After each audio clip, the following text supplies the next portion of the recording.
আসসালামু আলাইকুম প্রিয় দর্শক শ্রোতা, যে যেখান থেকে আমার এই প্রতিবেদন দেখছেন সকলকে আন্তরিক শুভেচ্ছা অভিনন্দন। দর্শক, এই দেখেন, এখান থেকে কিন্তু আমি একটা ঘাসের ঝাড় কেটেছি। এখান থেকে প্রায় এখন এই মুহূর্তে প্রায় 200 প্লাস চারা হয়েছে। একটা একটা করে গুনলে বোঝা যাবে কত কি পরিমাণ চারা হচ্ছে। দর্শক, এই ছোপাটা যখন আমার বড় হবে তখন কিন্তু আমি এরকম করে এই ধরনের এরকম করে আমি ঝাঁপিয়ে পাবো না, এত পরিমাণ এই ঘাস এখান থেকে ঘাস পাওয়া যাবে। ইন্দোনেশিয়ান স্মার্ট নেপিয়ার এই ঘাসটাতে কিন্তু রয়েছে 22 থেকে 25% প্রোটিন। দর্শক, খুবই নরম ঘাস, রসালো মিষ্টি স্বাদযুক্ত। ছাগল, ভেড়া, গরু, মহিষ প্রত্যেকটা গবাদি পশুর জন্য খুবই একটা ভালো মানের ঘাস। দর্শক, নিচে দেখেন কি পরিমাণ ঘাসটা হয়েছে, কিছুদিন পূর্বে কেটেছি আমরা।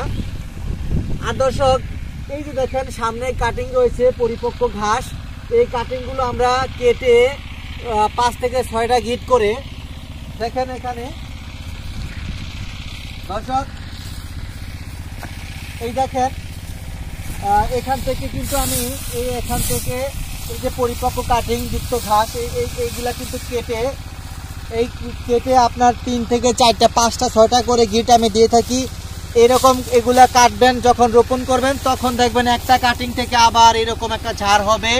পর্যায়ক্রমে কিন্তু এরকম ঘাসগুলা পাবেন। দর্শক দেখেন, দেখতেই পাচ্ছেন এই ঘাসটা ছাগল, ভেড়া, গরু, মহিষ প্রত্যেকটা গবাদি পশুর জন্য খুব ভালো মানের কার্যকর একটা ঘাস। কাঁচা ঘাসের জোগান নিশ্চিত করতে হাইব্রিড জাতের ঘাসগুলো আপনার খুবই কাজে আসে।